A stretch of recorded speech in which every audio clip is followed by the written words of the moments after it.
Hi all. So in this video we will try to understand F distribution. F distribution. Okay. So in our previous sessions videos we learned how can we do the hypothesis testing and what is meant by central limit theorem, all the basic concepts. Now we are moving to F distribution. Basically till now we consider based on the means, right? What is the difference between two means and whether both population means are equal or not. Those such type of scenarios we see. Now we are dealing with when we want to analyze some data based on the variance. Okay, so I hope already I discussed this one. Once again I will tell briefly what is meant by variance. For example, this is given distribution of one population, then this value will be the mean, right? Mean. Okay, if it is a sample mean x bar, population mean mu. Okay, this will be the our mean. Then this lines how far remaining data away from the mean, how far remaining data plotted, distributed, how far the remaining data plotted away from the mean, that will gives us the variance. For example, in any examination, for example, all the students got the pass score. For example, pass score is 25 marks. If all the students got around 25, means 20 to 40 marks, if they got around 20 to 40 marks more people got, then our variance will be less, because try to understand, if our pass score mean value of our population is 25, then if data remaining students pass score also, if it is more tightly plotted very nearer to mean, that means our variance will be less. If for example let's consider another scenario. Our pass score is 25, but some people got 85 marks, many 10 to 100 people got 85 marks, and some people got 5 marks. That means if you observe, our data distributed very far from our mean, If you try to observe these two scenarios, some students got very less score, some students got very high score, and that means our population distributed very largely away from the mean. In this case our variance will be more. In this case our variance value will be less. So this is for just try to understand what is meant by variance. Now when we are trying to analyze some data,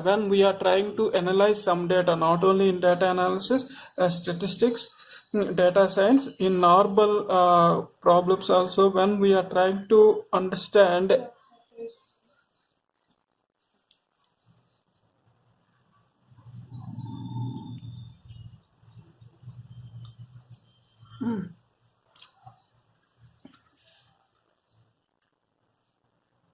when we try to understand some data, there will be a chances of need to analyze data based on the variance, not only on mean.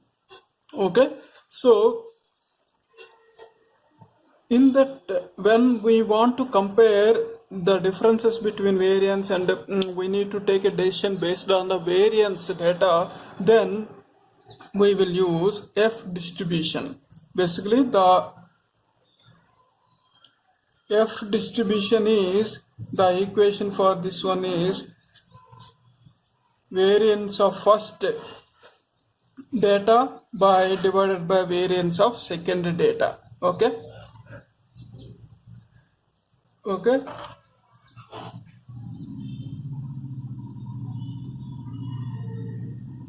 So here in a previous session we discussed about p-value, right? If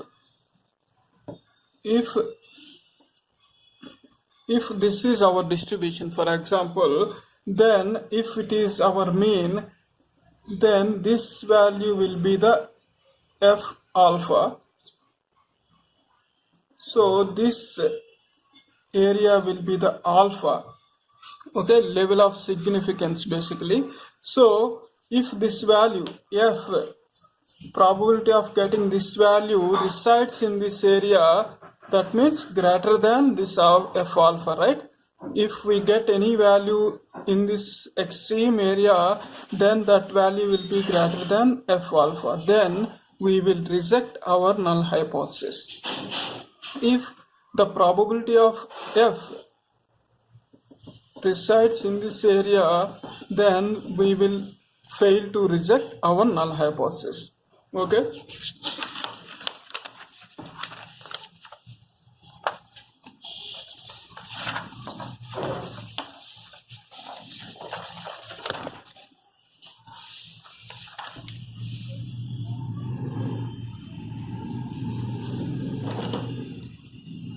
So if you observe this f equals to s1 by s2, to find out this alpha, this is degree of freedom of numerator, degree of freedom of denominator. Okay, degree of freedom. What is meant by degree of freedom?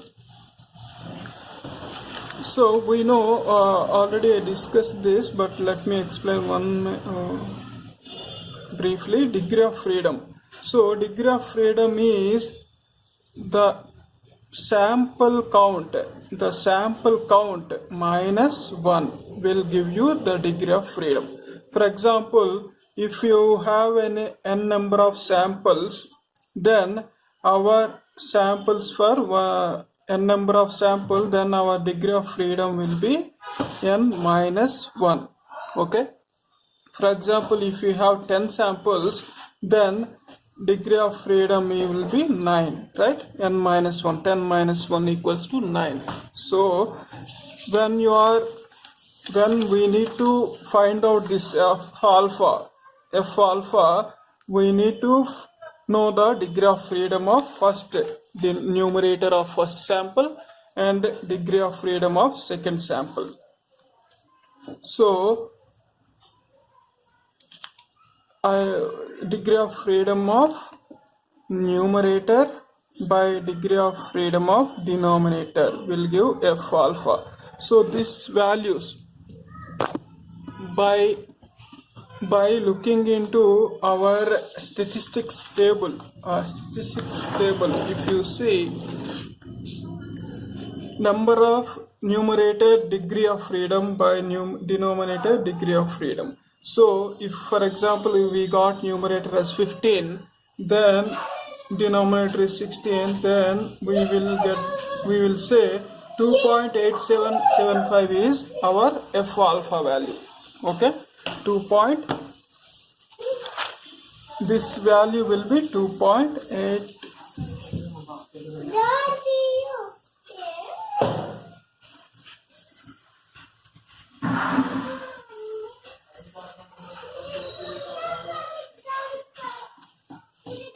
Okay, so this value we will determine f alpha value we will determine by seeing the degree of freedom of numerator by degree of freedom of denominator. We will give f alpha.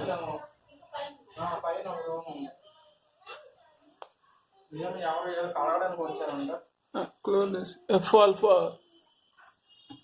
So this f alpha we can get from statistics table. Let me reiterate this by seeing statistics table from your statistics books or internet also, you can Google it.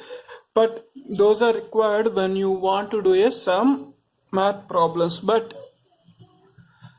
when you want to do it in data science, data analysis, right, we can use, there are many tools, many programming languages we can use to find out this value very easily. But For to understand properly, I am explaining what is meant by F distribution, central limit theorem, hypothesis testing, G test, how we will perform T test. So there is no need to worry about formulas, but we should understand what is the concept behind these concepts. Okay, now we understood what is meant by F distribution. Let me reiterate. F distribution, when we will use, when we want to compare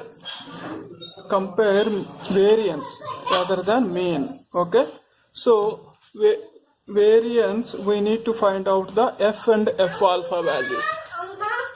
F alpha is the degree of freedom of numerator, that is sample 1 degree of freedom by sample 2 degree of freedom will give F alpha, and the same way F is the value we will calculate, variance of variance of first sample divided by variance of second sample.